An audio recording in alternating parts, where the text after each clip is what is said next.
Okay sir, இது வந்து ஒரு விசிபிள் ஸ்பெக்ட்ரோஃபோட்டோமீட்ரு, லேப்மேன் பிராண்டு, LMSPV 320 மாடல். சரிங்களா? இது சிங்கிள் பீம் தான். அது நார்மல் விசிபிள் லேம்ப் மட்டும் தான் யூஸ் ஆகும். ஸோ இது பார்த்தீங்கன்னா மல்டிபிள் ஹோல்டர் இருக்குது. அட் அ டைமில் நீங்கள் வந்து 4 சாம்பிளில் யூஸ் பண்ணிக்கலாம். ஸோ அது பொசிஷன் மாற்றுறதுக்கு பார்த்தீங்கன்னா ஃப்ரண்ட்டில் ஒரு நாப் கொடுத்துருக்காங்க. அதை வச்சு நீங்கள் இழுத்தீங்கன்னா இது வந்துடும் 2, 3, 4. ஸோ இதில் லெஃப்ட் சைட்லையும் ரைட் சைட்லையும் ஒரு சின்ன லென்ஸ் மாதிரி இருக்கும். ஸோ அது வழியாக தான் நமக்கு வந்து லைட் சோர்ஸ் வரும். இந்த இடத்துல ரைட் சைடில் இருக்குது, லெஃப்ட் சைடில் இருக்கிறது வந்து டிடெக்ட் ஆகும். ஸோ இப்போ இந்த லென்ஸுக்கு நேராக எந்த ஹோல்டர் இருக்கோ அதுதான் வந்து சென்ஸ் ஆகும். சரிங்களா? இப்போ ஓகே. ஸோ இந்த இன்ஸ்ட்ருமெண்ட்டை பொறுத்தவரையிலும் ஃபஸ்ட்டு வந்துட்டு நோன் சொல்யூஷனில் அந்த சொல்யூஷனோட வேவ் லென்த் இருந்தால் மட்டும் தான் இது யூஸ் பண்ண முடியும். ஸோ இதனோட வேவ் லென்த்னு பார்த்தீங்கன்னா சரிங்க கேட்டுங்க.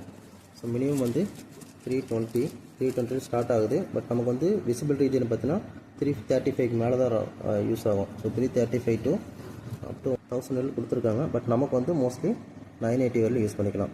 சரிங்களா? ஸோ இதில் வந்து பார்த்தீங்கன்னா சென்டரில் ஒரு கம்பி கொடுத்துருப்பாங்க, அதுதான் வந்து மார்க்கிங்கு. ஸோ அந்த மார்க்கிங்க்கு நேராக நீங்கள் வேவ் லென்த் செக் பண்ணிட்டீங்கன்னா அது வந்து அக்செப்ட் பண்ணிக்கும். ஸோ இப்போ நம்மளோட டெஸ்டிங்காக ஒரு 660 வைக்கிறேன். ஓகேங்களா? ஸோ இது வந்து மார்ஜினுக்கு நேராக அந்த ஸ்கேல் இருக்கணும்.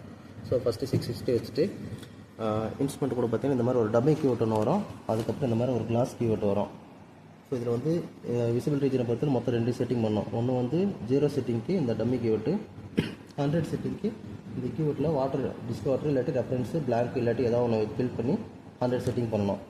ஸோ இதில் ஃபஸ்ட்டு செட்டிங் பார்த்தீங்கன்னா இன்ஸ்ட்ருமெண்ட் ஆன் பண்ணோடனே பர்சன்டேஜ் டிரான்ஸ்மிட்லேயே தான் இருக்கும். இது பர்சன்டேஜ் டிரான்ஸ்மிஷனு, இது வந்து அப்சர்வன்ஸு, இது வந்து கான்சன்ட்ரேஷன், இது வந்து கான்சன்ட்ரேஷன் ஃபேக்ட்ரு. அதனால் என்னென்னா உங்களுக்கு வந்து பேசிக் அப்சர்வன்ஸ் மட்டும் எடுத்துகிட்டு நம்ம ஃபார்முலா அப்ளை பண்ணி கான்சன்ட்ரேஷன் ஃபைண்ட் அவுட் பண்ணிக்கலாம். ஸோ இதில் ஃபஸ்ட்டு செட்டிங் பார்த்தீங்கன்னா பர்சன்டேஜ் டீயில் லைட் எரியணும். ஒருவேளை வேறு மெட்டீரியலுக்கு மாற்றி வேறு மோடுக்கு மாற்றிருந்தீங்கனாலும் இந்த மோடு கீ ப்ரெஸ் பண்ணிங்கன்னா ஒவ்வொரு கீயாக மாறும். ஸோ நம்ம இனிஷியல் 2 செட்டிங்க்கும் வந்து பர்சன்டேஜ் டீலே வச்சுக்கோங்க. அப்போ தான் உங்களால் விசிபிளாக தெரியும் இதில். ஸோ இப்போ இன்ஸ்ட்ருமெண்ட்டில் வந்துட்டு இன்ஸ்ட்ருமெண்ட் ஆன் பண்ணும்போது சரி உள்ளே வந்து எந்த கீவர்ட்டும் எதுவுமே இல்லாத மாதிரி பார்த்துங்க. ஸோ எம்டியாக வச்சு தான் நீங்கள் இன்ஸ்ட்ருமெண்ட் ஆன் பண்ணணும். ஸோ இப்போ ஃபஸ்ட்டு செட்டிங் பார்த்தீங்கன்னா இந்த டம்மி கீவர்ட்டை நான் உள்ளே ஃபஸ்ட்டு இன்சர்ட் பண்ணுறேன். ஸோ இப்போ பொசிஷன் உள்ளே இருக்குது. இந்த ஃபஸ்ட்டு ஸ்லாட் தான் வந்து லென்ஸுக்கு நேராக இருக்குது. ஸோ இப்போ டம்மி கீவர்ட் வச்சுருக்கேன். லெட்டை க்ளோஸ் பண்ணிக்கிறேன். ஸோ இங்கே அப்சர்வன்ஸ் மோடில் இருக்குது, டிரான்ஸ்மிஷன் மோடில் இருக்குது. இப்போ பார்த்தீங்கன்னா இதில் கீழே பார்த்தீங்கன்னா மோடு பர்சன்டேஜ் டிரான்ஸ்மிஷன் 0 ABS அல்லது 100% டிரான்ஸ்மிஷன் இருக்குது. ஸோ இப்போ இதில் வந்துட்டு இந்த 0% T பட்டனை சிங்கிள் ப்ரெஸ் பண்ணால் போதும்.